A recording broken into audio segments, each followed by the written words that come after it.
So what's going on? I just wanted to bring you guys into the latest and greatest with a great home inspector today. And since I've got this situation kind of lined out with Sean, I'm going to read a little bit about him so that way you get to know who he is. Okay, so today I'm thrilled to introduce Sean Davis, who is an experienced and reputable home inspector with Housemaster Home Inspections. With a wealth of knowledge and years of hands-on experience in the industry, Sean brings a meticulous eye for detail and a commitment to excellence to every inspection he conducts. As a certified member of prestigious organizations such as the American Society of Home Inspections, ASHI, right? ASHI. Yeah. All right, and the International Association of Certified Home Inspectors, Sean has established himself as a trusted authority in the field. His dedication to ongoing education and staying abreast of the latest industry standards ensures that his clients receive comprehensive and accurate assessments of their prospective homes. Throughout his career, Sean has built a reputation for clear communication, always, that's true, thorough inspections, and unparalleled professionalism. I couldn't even spit that out barely, but hopefully you guys got that. Making him an invaluable asset to home buyers and real estate professionals alike. Today, we have the privilege of delving into Sean's expertise and gaining insights into the importance of a meticulous home inspection process. Welcome, Sean. Hello, Tim, and hello there, everyone out there in internet land. So we're just going to pick his brain today on all the fun stuff that he gets into. Today, in fact, I called him. I said, "You ready to get this going today?" And he goes, "Yeah, I'll be coming straight from a shot from an inspection at Lake Las Vegas, right? That's where you were." 47-minute drive. Yeah, oh, yeah. I'm in the Northwest at our office up here. So, you know, we just wanted to give you a heads up. There's a lot of reasons to get a home inspection. One of the biggest ones is they identify potential issues with a home. You know, you get real familiar with the property. You want to protect your investment, and your inspection ensures that you are making a sound choice. That's number two. Number three, it gives you negotiating power.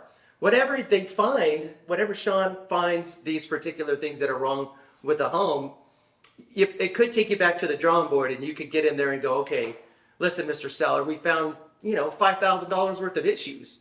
And then at that point, you're at a negotiating period where you're asking the seller to make those repairs, or they're going to give you a credit for those repairs, or you can, negotiate the price down. I mean, all of those are fine, and depending on the situation, a seller might tell you to go kick rocks, or they might go, "Yes, we really want to sell this property. Let's negotiate something in there and get something to your benefit." So that's one of the biggest ones. Another big one is just ensuring the safety and the security of the property. You want to make sure that you're getting into something safe and that your second story is not going to fall through. That would suck. Yeah, haven't run into that yet. So. Oh, yeah, amen. Another one is just planning for maintenance. You really want to get familiar with the home, so that way, say, at least in this case, you'll know the age of a water heater, how old the HVAC units are. All of those come into play, so that way you can plan ahead on anything that you might have to do with the property coming up. And I'd say the biggest one after that is peace of mind. You know what you're buying into. So anyway, that's what I've got for you. Now I got some questions for Sean here. We're going to jump in. So, all right, for you, brother, what are the specific areas of the home that you do inspect? Like, what do you get into? Well, the biggest issue, or one of them, is the roof. You got to know your condition of the roof. Most people have no idea that their roof has any issues until it's inspected during a home inspection. One of the things you should do as a homeowner is inspect your roof occasionally. Especially out here in Las Vegas, we got a lot of tiles roofs, and they contract and expand, rub against each other. They crack all the time. They slide out of place. All kinds of things that can happen once the roof fails. So you want us to look at that first, and we do a drone inspection of that. And we will walk them too occasionally, but mostly drone inspection. We'll go in the attic. Look at all the framing members, the insulation. Out here in Las Vegas, we also have our furnaces in the attic in most cases. Then we'll do all the exterior elements. So any plumbing, the electrical we can see. We'll pull the dead front off the electrical panel, look at the wiring, test the outlets on the outside. Inside the home, we will do all the ceilings and walls, test all the electrical on the inside as well. Check for GFCI protection, run the hot and cold water at every fixture. Test all of your appliances and date them for you so we know how old they are. And we put all of our work inside the report too, so you're seeing that we're testing these items. Bathrooms, we'll flush the toilets, we'll age your water heater. Most cases, water heaters always seem to be installed incorrectly, but we'll check those and we'll let you know about them. In the garage, test the garage door, make sure the sensor's in place. Let's see. Oh, there's so much Plumbing, to look at. electrical, Yeah, like they plumbing get and the full thank you, systems, thank you, that's for Tom. sure.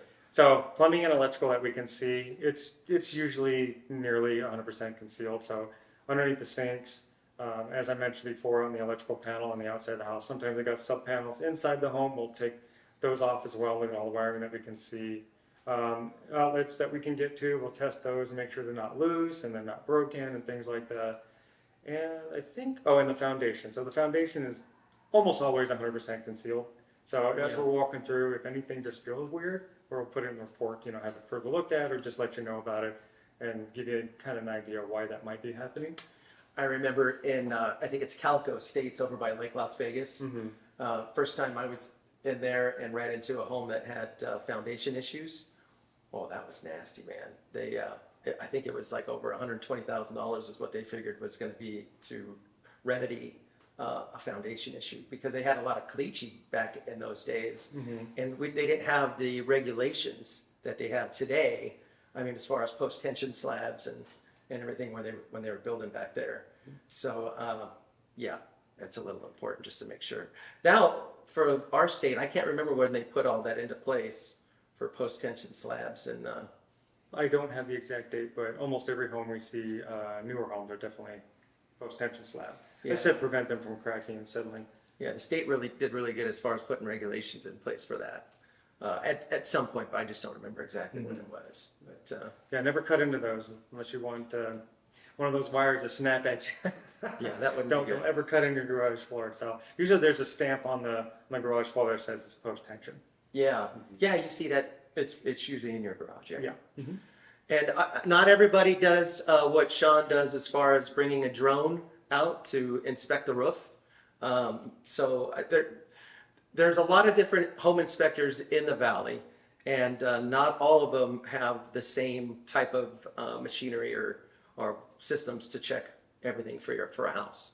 So just be aware of that. Make sure that you're asking if you've got somebody else in mind that you're going forward with, fine. But just make sure that they have the experience and the equipment to be able to test everything out. Yeah, there are, just for your guys' information, there are a lot of areas in town where we can't fly. We're close to the Henderson Airport out there in Inspirado. There's a lot of homes you can't fly. Right behind the Wind, there's the Sunrise Hospital. We can't fly anything out there. So I also have a 30-foot pole that I put a camera on there, and I'm snapping pictures and try to get up there and everything as well. So. Yeah. Yeah, And mainly on the roof, what you find a lot of times is the tiles it's usually that are tiles. Yeah, out of place. Yeah. Either out of place or broken. out of place or broken. Correct. Yep. Yeah. And that can be something important just because that layer is protecting the underlayment or whatever you want to call it. That's right underneath Yeah. there. And in most cases, the tile lasts longer than the underlayment. So because home inspectors don't lift tiles, we don't look at the underlayment, we can't ever see it. It's some information that you could get and see if any work was done on it. But tiles last about 40 to 60 years, and underlayment's around 25.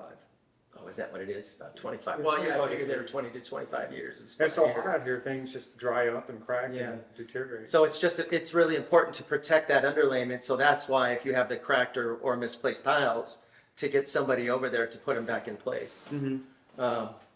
So anyway, that gives you an idea on what to expect during an inspection or everything that they will inspect. Okay, so here's one for you. How about potential issues like mold, radon, asbestos? I know those aren't typical things that a lot of inspectors will handle. How do you handle those situations when they come up? Like mold, I don't. And we don't like to say the word mold. Yeah, well, because you could have a water issue. So we want to be careful what we call it here. You need a mold inspector. Well, most water issues do have some type of mold associated with it, but is it toxic mold? What kind of mold is it? And until it's identified, we call it microbial growth. Yes, microbial growth. Remember that, everybody. Yeah, it's not going to be called mold in a report, unless even if you're a mold inspector, such as myself. But when I do see something like that, I bring attention to the home buyer and let them know we should test it, just so we get an idea of what this is, if it's anything. And that way we can, you guys can request for remediation, the proper remediation. You don't want mold hanging on your house. Bleach does not kill mold. It just goes dormant, and when it gets moisture again, it'll come right back. So you need to properly remediate mold, and that's why those of us that do the mold inspections, or mold sampling, we call it, we can identify that for you and make sure you're pointed in the right direction. We also do mold sampling as well, where we'll put samples for air. Excuse me, I'm trying to think what it's called. But anyway, it's a pump and it sucks air in at different sections of the home, and we also have a control on the outside so we can see the type of air quality that you have, see what type of mold spores are floating around, and the quality of them, or the quantity of them. So if you've got a lot, it's really high, then you know you've got some issues going on. And it all depends, do they have leaks, have toilet leaks, bathrooms leak, or you have drain leaks from the second floor tub.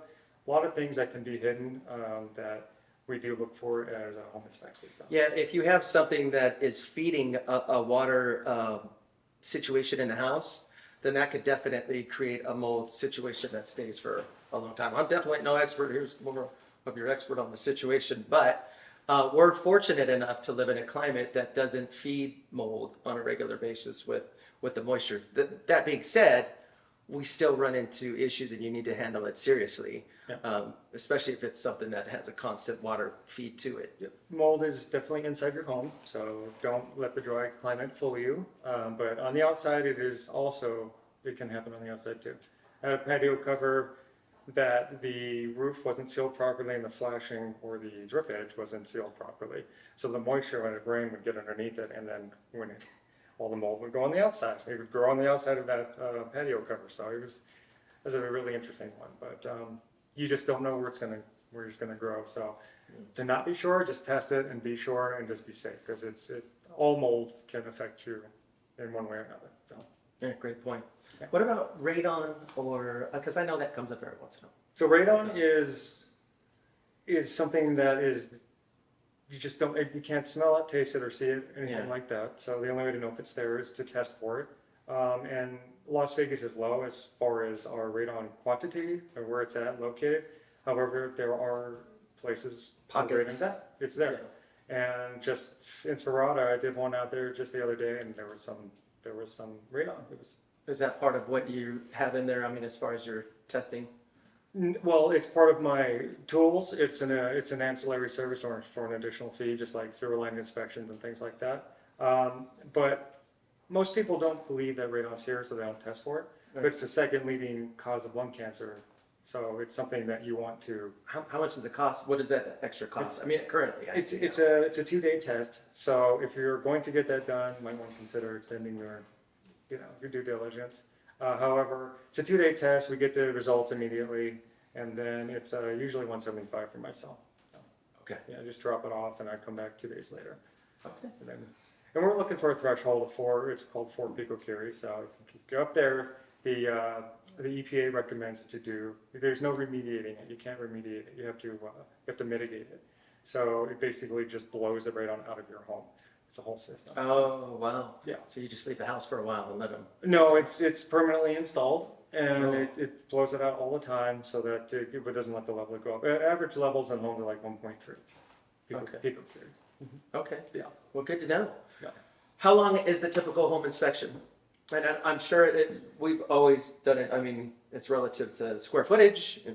And it's relative on also the person. For myself, I do typical 2,000 square foot home, about 2 to 2.5 hours. Just depends, because the older the homes get, the more defects there are. And as Tim mentioned before, I try to be as thorough as possible so you get the complete understanding what's going on with your home. So I put everything in there. So this morning's inspection, just as an example, was 2,700 square foot. It took me 2.5 hours, but it was 6 years old, so there wasn't a lot to look at. There was a pool as well. So not a whole lot to look at. Yeah.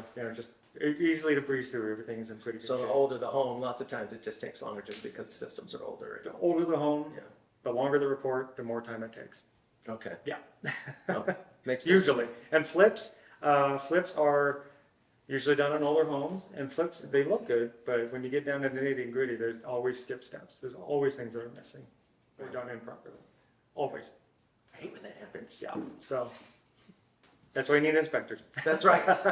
So on the typical inspection report, what can you give them an idea just on what you have in there, just so that they know what to expect? Like what's typically in there? And, Okay. and usually I will say the reports are usually 35 to 60 pages. That's even if nothing's wrong with it. It's just showing you that he's actually checked these particular sections. Yeah, so each section will have, so we'll start with, just say bathroom has the sink, the toilet, the shower, the bathtub, the wall tiles, things like that. It's all broken down, and then we have a rating system of satisfactory, fair, and poor. And then I go through and I check all of those. And every one of those sections could have pictures in it, depending on what I see.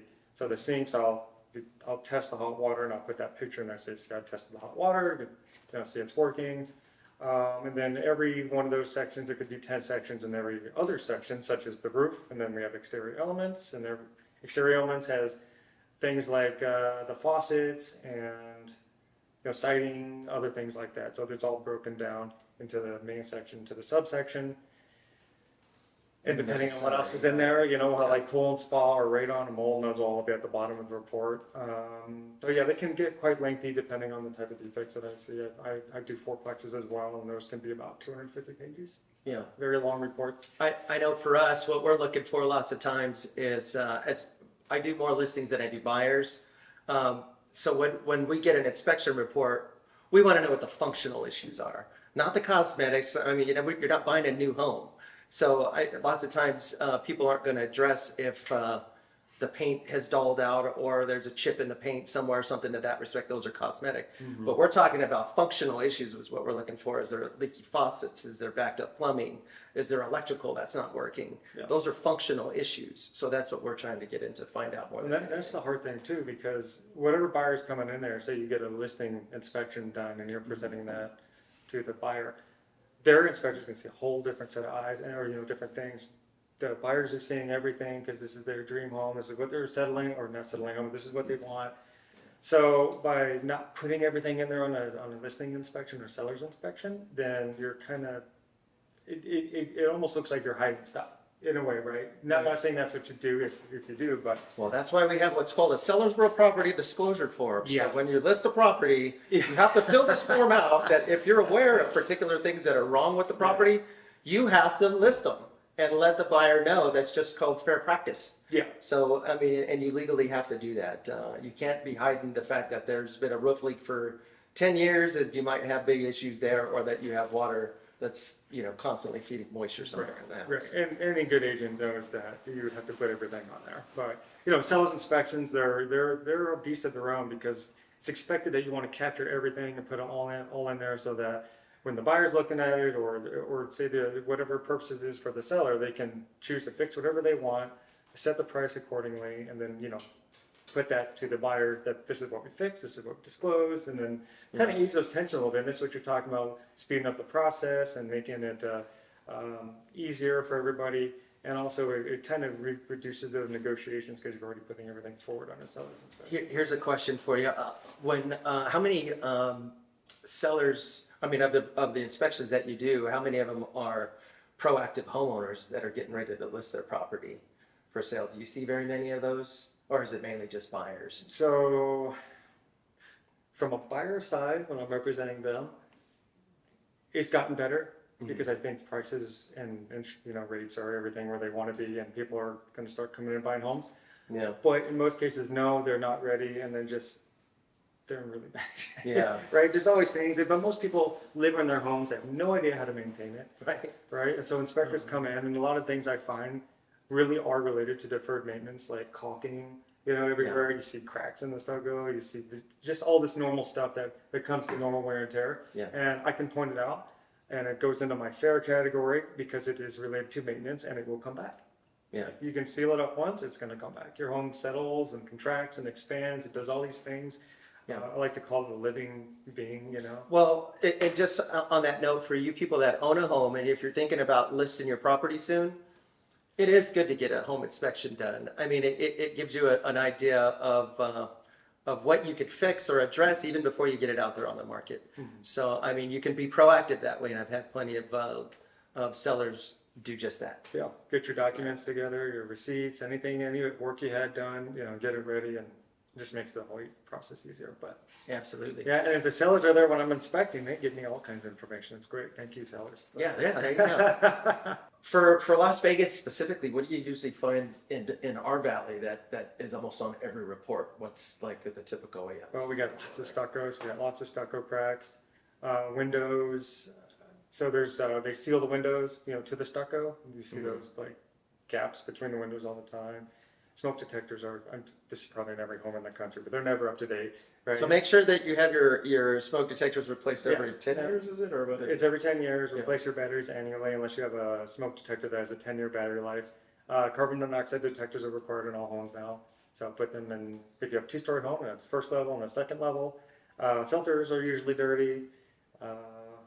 Like insulation. I mean, there's just so many random things. But the thing I only saw one time though was termites. I only saw, and I'm not a pest inspector, but there are things that we look for termites, and that was last September. I saw all the signs, and yeah, good times. Yeah, I wouldn't say termites are down here, but if you think about Las Vegas as a valley, we used to just waste water like crazy. We have yards everywhere, grass on everything. So over the last 20 years, we've had a lot of water conservation, a lot of landscape changes. So which is going to lead into one of my ancillary services, but.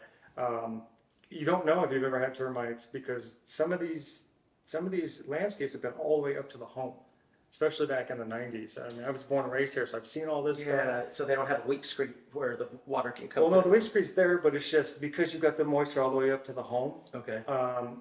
That's where the termites are going to breed and do their thing and make their mud tunnels up to the inside the home. These areas where you're going to see these signs. But anyway. So with that being said, you don't know the history of the home unless you've got the sales histories. Maybe you can look it up and see different pictures. But in most cases, the landscaping has been changed. They used to have giant trees in the front yard that are no longer there. So do your sewer line inspection. That's another one that you definitely should do. That's one that doesn't get covered a lot is the lines between the house to the street too. I think that you have to have extra coverage for that one on insurance. So remember that. Yeah. Lots of times people that's your whatever. Lots of homeowners insurance won't even cover that one. So. Yeah, so I do the sewer line inspection, which is a video from the clean out all the way to the street, just to identify any issues that we might have. Do we have any broken lines? Do we have roots, any offsets, any bellies? There's a lot of things to look for. Sometimes there's some debris that's stuck in there. So anyway, we identify that, let the buyers know. So if there's something wrong, they can negotiate it and get it fixed. Okay. If there's nothing wrong, then they can put like you said, there's insurance that you can get on there because we're here in Las Vegas, the homeowner's responsible for that sewer line from the clean out all the way to the middle of the street. It's actually insurance of coverage, but yeah, it can cost $20,000 to replace that. So definitely worth it for that little extra. Yeah, for a little $175. So it's cheap. Yeah. Yeah. I try to price it where people will want it because I know it's something worth doing. But in most cases, if it's a 90s home or 80s home, those cleanouts are missing. They cover them with irrigation landscaping over the years, and they just they just disappear. So there's no way I can do it at that point, but I always let them know if I can't find it. Okay, you're all right, I tell you. And he's pretty decent to work with. He also has a concierge service that's included with his, like if you need to set up the utilities. Yes. Sean's great about that to help the clients to even set up their utilities during an escrow, which is something that we've been helping people with too. But if you hire Sean, you're already set to rock and roll. Yeah, it's all included. Is there anything else that I missed? I mean, that you guys cover? I mean, pool and spa. So okay. So one thing I noticed about pool inspections, and not knocking any of those pool guys out there, but either they do tell the buyers that there's problems with the pool, or the sellers, the homeowner, excuse me, that there's problems with the pool, and that they just never do anything about it. Or when I get there, I find all these issues, and the homeowner is really surprised. But what I see, and please forgive me, pool guys, that you're there for 15 minutes knocking out the cleaning, whatever you got to do, and you're out of there. So, when I come in, I see leaks, I see pumps that aren't bonded, we see pressure on the filters that aren't right. There's just so many different, like the floor cleaning system, we've got the jet pop-ups that are pushing debris down towards the middle of the pool aren't working. Yeah, so many things. I'm just like, if you hire a pool guy that's doing this all the time, how is this missed? Why is your pool not being maintained? You made me think of something when you brought that up, though. So during Sean's inspection, and for any home inspector, what they're going to do is they're going to visually inspect all of these items, and they're going to be able to tell you if there's something wrong with it. If there's something that's outside of their expertise, then they're going to suggest that you hire a specific person for that particular problem. That's right. Home inspectors are generalists. We're not, unless there are some that are licensed in, an electrician, but when we're there, we're performing a home inspection job. And anything that we find, we really recommend licensed plumbers, electricians, chimney sweeps, those kinds of guys that specialize just in that. Yeah. Right. Yeah, anybody that can fix it. And yes, and one of the things people ask me all the time, how's the home look? How's it look? I'm like, Yeah. that's up to you to decide. I'm just here to find your defects, right? Because I don't want to give everybody the idea that they're Everybody wants the upfront. So did it survive? Do I got a good baby boy or a baby girl, or is it Yeah. major problems with I it? try not to ever say your home is great or bad, because you don't want to give them that, already give them that image in their mind, and then hey, the inspector said it was good. So, At the same time, I don't think that home inspectors really necessarily want to scare you. I mean, because it's good to find out all these little things. However, lots of stuff that comes up on the home inspections are usually things that can get fixed fairly easy with a handyman to come in, or somebody that's just fairly knowledgeable with these little small items. So don't let the small items scare you out of a home by any means. Yeah. Just as long as you have the knowledge of what it is and what it would take to possibly replace or fix those items, it could be fairly simple. Mm-hmm. But, it's true. Yeah, you'd be surprised how many people do not know what a GFCI is. I always ask every inspection, do you guys know what GFCI is? If our buyers show up, and I get a mix of no and yes, or oh yeah, I know what that is. After I tell them it's the outlets with the buttons, and I try to explain everything, because every inspection that we do, I try to go through a presentation and let them know what I'll be inspecting. Just like this, what we're talking about today, what I'm doing, what I can't do. Anybody who's buying a home that's occupied, we're automatically limited, because if you don't pull furniture and belongings and clothes and things, we don't move any of that stuff out of the way. That's why it's so important for a seller to prepare for the home inspection that they're going to have. So yeah, absolutely. Right? And on here's another note for you. They also do home inspections on new homes. Yeah. Yes. Yeah. So as soon as you get a new home, it goes into contract. When it's ready, hire me, we'll go in there. On those particular ones, I do put everything in there, all cosmetic and everything. So sometimes I go in after the blue tape, where you're going in there with the builder and you're taping everything, because usually when you go in there, all you're doing is looking for cosmetic things. You don't know how to operate and everything, or have the time to turn on all the appliances and stuff. So that's why you hire me and go through and list all those things and report, test everything, run the heating and cooling, all those things. I remember years back we had somebody that had hired someone to do a new home, and the inspector had actually caught that the drain line for the master shower wasn't connected. So when they turned on the shower upstairs, it leaked straight through to the roof. So at least they fixed that before they got to move into the property. So I mean, it's definitely can be worth it. But, it does happen. I found it last week. It didn't leak through the ceiling, but I turned on my thermal imaging camera. Always try to run them up to the drains if I can, so they have the overflow drain overflowing. That way, because they tend to not connect the overflow drain to the other part of the drain. Yeah. Anyway, so once that's all done and running for a little bit, I take my thermal imaging camera and I'm going around looking at the ceiling and see if I see any spots, and I did. And then hit the moisture meter up there, and it was telling me there's moisture. So put that in the report, and I'm sure the buyer is very happy. Amen. It's the last thing anybody wants to see, right? So. Saved a big headache. I mean, for hundreds of dollars compared to thousands of dollars in repairs, you can get peace of mind and know what's going on with your property. If they need to get a hold of you, Sean, what's the best way to get a hold of you? Call me, 702-534-4144. You can email me, Okay. sean.davis@housemaster.com. The website also has a lot of really good information about what you guys do. But we've got buyer resources, agent resources, sellers resources. There's videos on how we do things. You can book me online there as well. And there's just a lot of information. The Housemaster's been around since 1979. So we've got years and years of experience and culture for you guys to give you the best experience. You guys are all right, I tell you. That's why I bought the franchise, because it's totally worth it. I feel anything I do in my life, I want to give value to people. I didn't want to just, I don't know. You ever go to the oil change place and try to sell you all these things you don't need? That's not what I wanted to do. Yeah, you wanted to go with a reputable company, and he did. He's done a great job for plenty of clients in the past. So anyway, there's Sean with Housemasters Home Inspections, and give him a call if you need any help. And well, hopefully you guys have a great day. T-Lo keeping you in the know, and we'll catch you soon.